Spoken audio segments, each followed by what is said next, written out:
Halo jamaah, senang banget nih ya. Kita lanjut lagi nih. Ini apaan nih? Ini buat bantu tongkat juga. Enggak, ini buat tongsis karena kita mau jawab pertanyaan juga dari para milenial dan seluruh jamaah yang ada di rumah. Nah ini senang banget nih. Sebenarnya kita masuk ke segmen tanya dong Ustadz. Oke. Masya Allah yang Oh jawab. enggak gitu jawabannya. Hah? Iya. Iya dong ya. Coba ulang ya. Ya. Tanya dong Ustadz. Iya. Oke, kita langsung masuk ke pertanyaan yang pertama dari Instagram ya. Dari Yanto Kuat. Assalamualaikum warahmatullahi. Yanto Kuat. Yanto Kuat. Ini pasti temannya Samson and Delilah. Oke. Kalau tanya dong Ustadz, kalau teman saya di sekolah kan kok sering kerasukan. Oh, di sekolahan kok sering kerasukan ya? Oh. Terkadang nular ke orang lain. Itu gimana ya Ustadz atau Ustazah? Mohon penjelasannya. Jazakillah khairan. Oh, buat laki-laki jazakallah khairan. Berarti buat maksudnya. Ustazah. Enggak, udah yang jawab laki-laki nggak apa-apa. Ini Yanto Kuat misalnya yang nanya.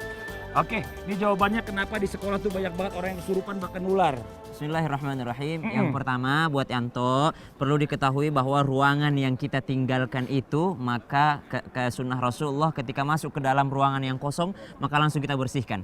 Kenapa harus dibersihkan? Karena pada saat itu Mas Fadli, ini nih, maka makhluk-makhluknya Allah yang lain itu datang masuk ke dalam. Kalau kosong, contoh kelas kan dipakainya pagi hari nih, pagi Betul, sampai sore malamnya hari. kosong. Malamnya kosong, maka itu diisi oleh mereka. Makanya pas masuk ada dibersihin dulu biar keluar jin-jinnya. Masuk juga Allahu la ilaha illahu wal hayyul qayyum.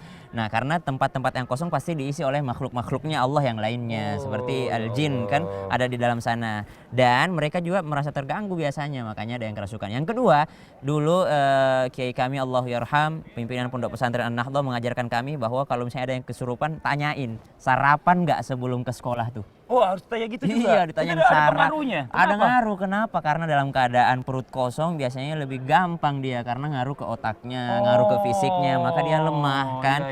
Artinya buat teman-teman sekalian mau berangkat sekolah jangan lupa buat isi dulu minimal isi sereal, isi susu lah buat berangkat ke sekolah gitu. Oke guys, jadi ingetin tuh ya. Kalau misalnya ini kan anak milenial anak ya yang kuat nih masih sekolah. Pokoknya inget guys, sebelum berangkat dari rumah sarapan dulu guys. Itu penting buat otak juga guys. Benar, dan jangan jadi dijadikan nggak kosong. alasan. Jadi guru ngejelasin ente kosong tidur. Ada juga nih yang jadiin alasan. Iya. Gak mau ikut upacara pura-pura wah.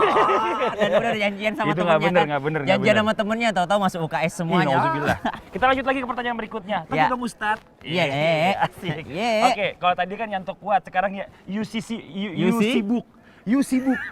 Yuk sibuk Satu 70. kuat, satu sibuk. Iya benar. Oke. Nih yuk sibuk. Yuk sibuk. Assalamualaikum. Tanya dong Ustadz. Waalaikumsalam warahmatullahi wabarakatuh.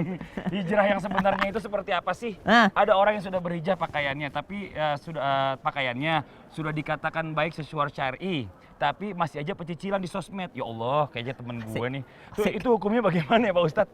Ya Allah, ini kayaknya ada kenalan-kenalan juga dengan Ustadz nih kayaknya. Kenal juga sih. Yang model-model begini katanya. Ya, Kenalan juga kenal dekat lumayan sih. Ya ayyuhalladzina amanu dukhulu fis silmi kaffah. Masuk ke dalam agama Islam dengan kafah, dengan sempurna. Tapi nggak langsung semuanya kalau memang nggak mampu. Namanya orang berhijrah pelan-pelan. Betul. Ada mungkin yang dimulai dari pakaiannya. Betul. Setelah dia berpakaian dengan baik, mungkin dia akan mulai berpikir, nggak enak nih kalau kayak gini. Kita ini kadangkala antara husnuzon dan mengatakan orang ria. Jadi orang bukannya orang itu memamerkan kenapa dia berhijab panjang tapi pecicilan. Tidak, kita yang terlalu bersuuzon kepada orang lain. Makanya kita harus mengedepankan yang namanya husnuzon. Atau berbaik sangka kepada orang lain. Mungkin saja menurut kita itu pecicilan, tapi mungkin saja ada di luar sana yang mengerti dakwahnya dengan cara yang seperti itu gitu loh. Kan beda-beda. Uda'u ila sabili rabbik. Undanglah kepada jalan Tuhan. Jadi orang berjalan itu beda-beda kecepatannya. Betul. Tapi biasanya yang pecicilan itu anak muda. Iya kan? dong. Kalau nenek-nenek udah nggak pecicilan lagi. Bayangin nih udah Mas Fadli. susah geraknya juga. Bayangin Mas Fadli. Ada yang nonton nih misalnya anak-anak yang aktif nih. Terus kita ceramahnya. Oh ya tidur dia. Iya, nggak nyambung. Jadi ada juga yang membutuhkan sesuatu positif dengan cara yang ini Masya Allah. Terima kasih banyak yang udah buat pertanyaan ya. Iya Dan udah dijawab sama Ustaz Syam. Mudah-mudahan hatinya terjawab. Insya Allah. Masya Allah luar biasa. Ada yang belum pasang pos tangan. Enggak, Bib. Kita mau pulang sekarang. Sahabat. Ini kita Ustaz. habis ngejawab ini. Pasang dulu, Sini, Ustaz. Bib. Barusan kita itu ngejawab pertanyaan yang ada di sosmed. Ini penting, jamaah nungguin yang di rumah. Dicariin dari tadi kemana? Kita mau pulang ini. Pulang ke Jakarta? Bukan. Sedihnya ya Allah. jangan dulu lah. Kita masih betah di sini Ustaz. Masih panjang nih ceritanya nih Ustadz nih. Tapi masalahnya kan sekarang kita juga butuh merekap juga nih ya. Dengan apa yang tadi sudah kita jalankan satu hari ini ya. Bicara masalah tentang tema hijrahnya seorang wanita. Ini kita kan harus ngambil kesimpulan dulu nih. Tentang hari ini tuh bagaimana, Bib?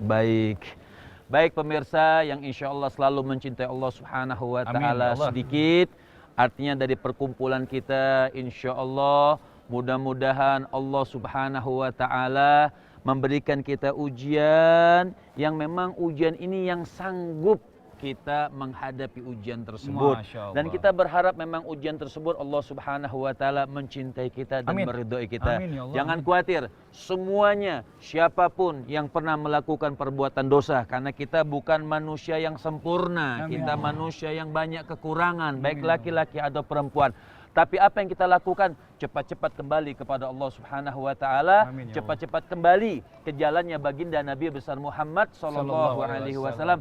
Qul ya ibadiyalladzina asrafu ala anfusihim la taqnatu min rahmatillah. Allah sangat sayang sampai Allah katakan kepada manusia yang melampaui batas daripada perbuatan dosanya. Ingat, siapapun yang berbuat dosa, saya, antum semuanya, siapapun mereka, ingat cepat kembali kepada Allah. Jangan pernah bilang, oh saya sudah terlanjur banyak dosa. Tidak. Oh saya sudah terlanjur hijrah, terus balik lagi maksiat. Hijrah, balik lagi maksiat. Kemudian kita putus asa. Tidak. Allah yang katakan, maka orang-orang yang banyak dosa kepada Allah Subhanahu wa Ta'ala, jangan khawatir, jangan pernah ragu, dan jangan pernah terhindar daripada rahmatnya Allah Subhanahu wa Ta'ala. Real seperti ini.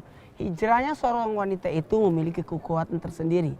Karena wanita itu memiliki kekuatan. Kekuatan wanita itu adalah kelembutannya. Kelembutannya. Di mana ketika dia lembut, disitulah dia bisa menyelesaikan persoalan. Karena di balik kelembutan, di situ ada kesabaran. Di balik kelembutan, di situ ada pemikiran yang tenang. Di balik kelembutan itu, disitulah wanita memberikan kesegaran, menyelamatkan keluarga. Makanya hijrahlah wanita sehingga dia bisa menjadi ibu yang terbaik buat anak-anaknya. Hijrahnya sosok wanita yang luar biasa, bisa menjadi pendamping, partner buat suami untuk mengingatkan suami ketika dia hilaf. Makanya hijrah tanpa batas. Masya Allah, ini Masya Allah ya, ternyata hari ini pelajarannya luar biasa. Inilah senangnya kalau misalnya Islam itu indah tuh jalan-jalan. Jadi kita tuh selain juga mendapatkan ilmu yang bermanfaat dari daerah sekitar kita datangi atau negara yang kita datangi, ternyata kita juga mendapatkan ilmu yang luar biasa. Ini Masya Allah, buat jamaah yang ada di rumah nih. Nah, insya Allah next episode kita akan jalan-jalan lagi. Udah next episode? Iya, ada next episode. Masih ada? Jadi kita tidak pulang Jakarta. Jadi kita tidak kembali ke Jakarta nih. Alhamdulillah. Jadi masih ada episode kelanjutannya. Episode kelanjutannya kita akan jalan-jalan ke tanah para nabi. Ke tanah para nabi. Ayo, Ya udah, saya mau sampai ketemu lagi. Tapi kan aku masih Alhamdulillah. Ayo berangkat.